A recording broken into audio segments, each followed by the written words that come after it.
This program is sponsored by Disha Foundation.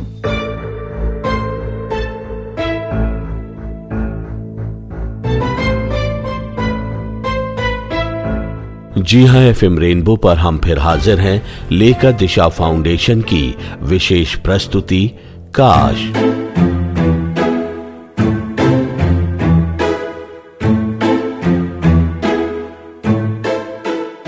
दोस्तों, पूरी दुनिया में हर साल की तरह इस साल भी 1 मार्च से लेकर 8 मार्च तक अंतर्राष्ट्रीय महिला दिवस सप्ताह का आयोजन किया गया। विभिन्न कार्यक्रमों द्वारा नारी शक्ति को प्रमुखता से पेश किया गया। मतलब हर तरफ, चाहे रेडियो हो, टीवी हो या म्यूजिक कॉन्सर्ट्स, हर ओर गूंज थी महिलाओं की। लेकिन इन सब के बीच एक धीमी आवाज कानों में पड़ रही थी और झंझोर रही थी और कह रही थी, सच बात पूछती हूँ बताओ न बाबूजी, छुपाओ न बाबूजी, क्या याद मेरी आती नहीं। सच बात पूछती हूँ बताओ न बाबूजी, छुपाओ न बाबूजी, क्या याद मेरी आती नहीं। पैदा हुई घर में मेरे मातम सजाया था, पापा तेरे खुश थे मुझे माँ ने बताया था। लेले के नाम प्यार जताते भी मुझे थे, आते थे कहीं से तो बुलाते भी मुझे थे। मैं हूँ नहीं तो किसको बुलाते हो बाबूजी, क्या याद मेरी आती नहीं। हर जिद मेरी पूरी हुई, हर बात मानते। बेटी थी मगर बेटों से ज्यादा थे जानते। घर में कभी होली कभी दीपावली आई, सैंडल भी मेरी आई, मेरी फ्रॉक भी आई।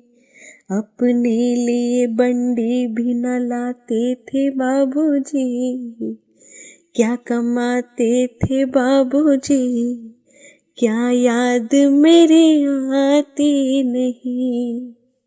कैसी परंपरा है ये, कैसा विधान है, पापा बताना कौन सा मेरा जहान है।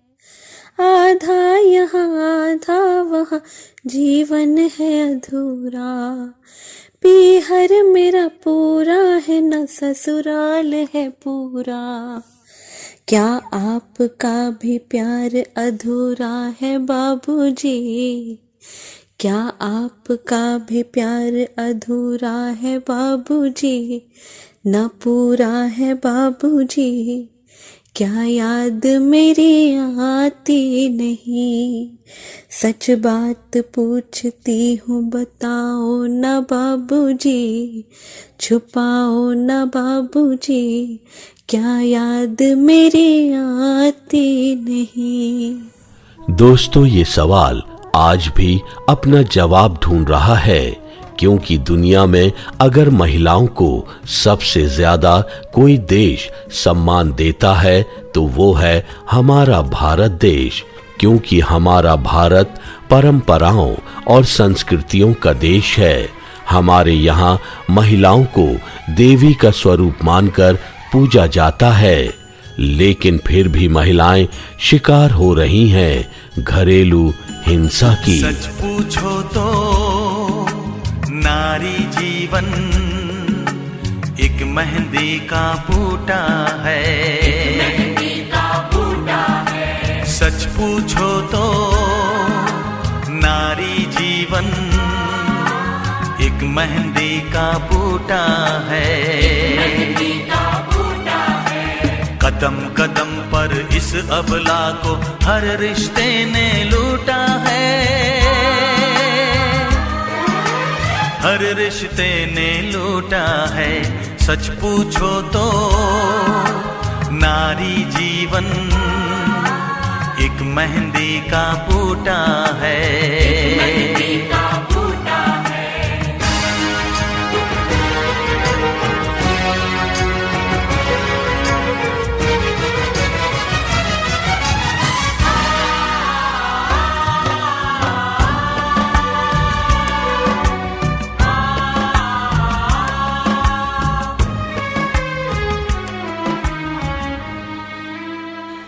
मैं कुल 6-7 वर्ष की रही होंगी जब एक दिन माँ पिता से आकर बोली, उमा के यहाँ दूसरा बेटा पैदा हुआ है, आप चलेंगे मेरे साथ उनको विजिट करने। पिता मुस्कुराकर बोले, भाई वाह, मुबारक हो। हमारे नसीब में बेटा कहाँ? माँ मुंह बनाकर बोली, बेटा नहीं तो क्या, 3 राजकुमारियां हैं हमारी। मेरे पिता ने जवाब दिया, मिलने तो जाना पड़ेगा, अब चलो भी मेरे साथ। पिताजी बोले, तुम हो आओ, मुझे काम है, इसे ले जाओ, मेरी ओर इशारा करके बोले। माँ ने मेरी ओर देखा और बोला, चलो आओ, तुम्हें तैयार करती हूँ। रास्ते में हमने एक बड़ा सा गुब्बारा खरीदा और गिफ्ट लिया। काफी दूर चलना था। इतने वर्ष बीत गए, लेकिन मुझे याद है बड़ी लंबी सी वॉक थी। मेरे छोटे छोटे कदम तो स्लो ही थे। माँ का हाथ पकड़कर उनकी फ्रेंड के घर गई। वहां पहुंचकर माँ ने अपनी सहेली को गले लगाया और कहा, मुबारक हो बहन, दूसरा बेटा। आंटी मुस्कुराकर बोली, काला है।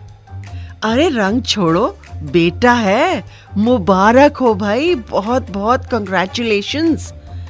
आंटी मुस्कुराई, फूल ही नहीं समा रही थी वो, उनके चेहरे पर एक गुरूर था। माँ के कहने पर मैंने गुब्बारा और गिफ्ट आंटी को थमाया और बेबी के पास पहुंच गई। बहुत एक्साइटेड थी मैं एक छोटे बेबी को इतने समीप से देखकर। सचमुच बहुत काला था। शायद अब पीछे मुड़कर सोचती हूँ तो इसलिए लगा क्योंकि वो एक सफेद चादर पर लेटा था। जैसे ही मैं उसके पास गई, उसकी आंख खुली और वो रोने लगा। आंटी ने उसे गोद में उठा लिया। मुझे देखकर बोली, पकड़ोगी? मैंने शर्माकर सर हिलाया। मुझे डर लगता है कहीं मैं गिरा ना दूं। अचानक से किसी औरत के रोने और चिल्लाने की आवाज ने हम सबको चौंका दिया। माँ बोली, ये कौन है? आंटी बोली, अरे छोड़ो, हमारे पड़ोस में है, रोज शाम को ड्यूटी से आकर पीता है और अपनी पत्नी को मारता है। बेचारी सीधी सी है, रोज पिटती है और रोज चुप हो जाती है। माँ बोली, अरे कोई कुछ कहता नहीं, तुम यहाँ ऐसे ही बैठी रहोगी? आंटी बोली, उनका पर्सनल मैटर है, फैमिली की बात है, अब हम क्या बोलें? माँ चुप हो गई। गुफ्तगू चलती रही और मैं बेबी को और नजदीकी से देखती रही।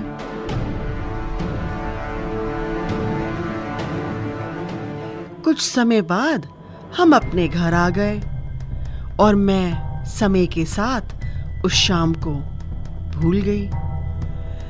मेरे बचपन की भूली बिसरी यादों में ये शाम मैं कभी नहीं भुला पाऊंगी।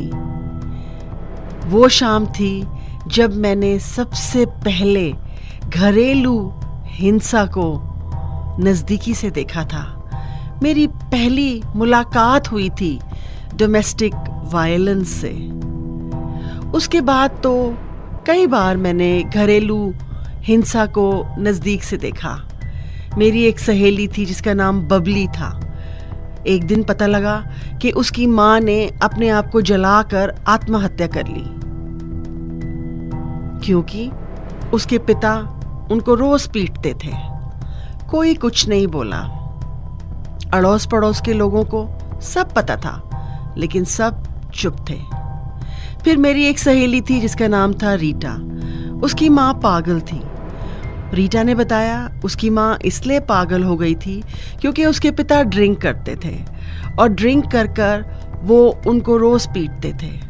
फिर एक समय आया जब उसके पिता को अपनी गलती का एहसास हुआ और उन्होंने पीना छोड़ दिया, नशा करना छोड़ दिया। वो बहुत भले मानुस बन गए।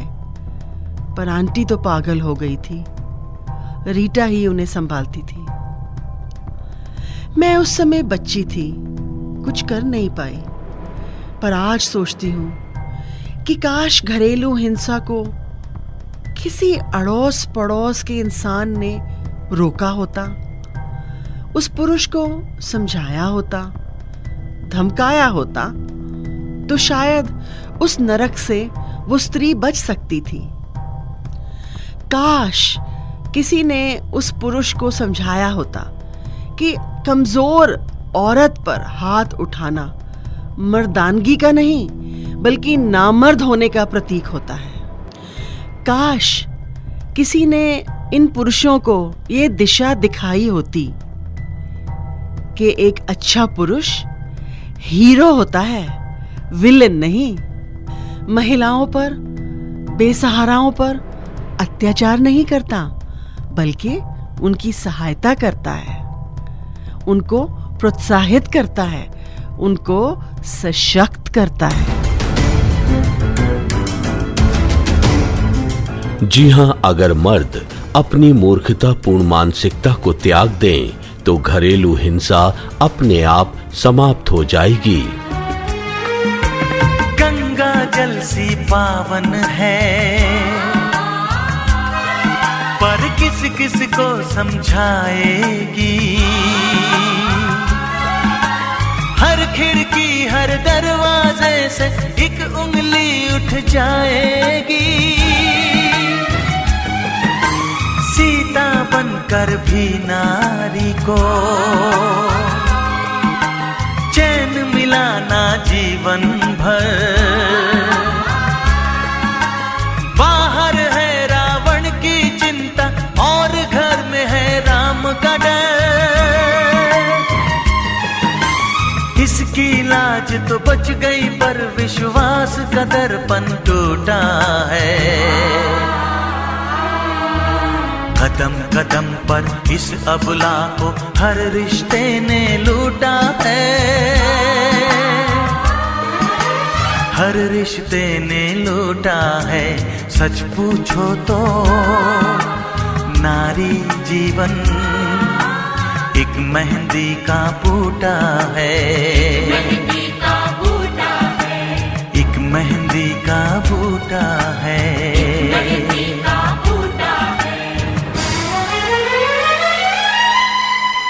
दोस्तों, अपने विचार, अपने अनुभव हमसे जरूर साझा करें। हमारा नंबर है 9999563157। जी हाँ, 9999563157। तो इसी के साथ आपका दोस्त एसआर यानी संतोष राव लेता है आपसे विदा। नमस्कार। तेरे प्यार में दिल चाहता है बस भीगे भीगे भीगे। This program was sponsored by Disha Foundation.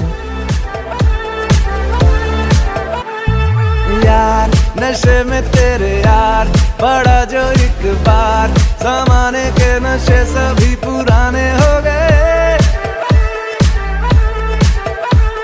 साथ तू ना हो मेरे साथ तो गुजरे ना रात, दीवाने के रोजाना के बहाने हो गए। तेरे जिस्म के हर इंच पे मेरी हर नजर फिदा है।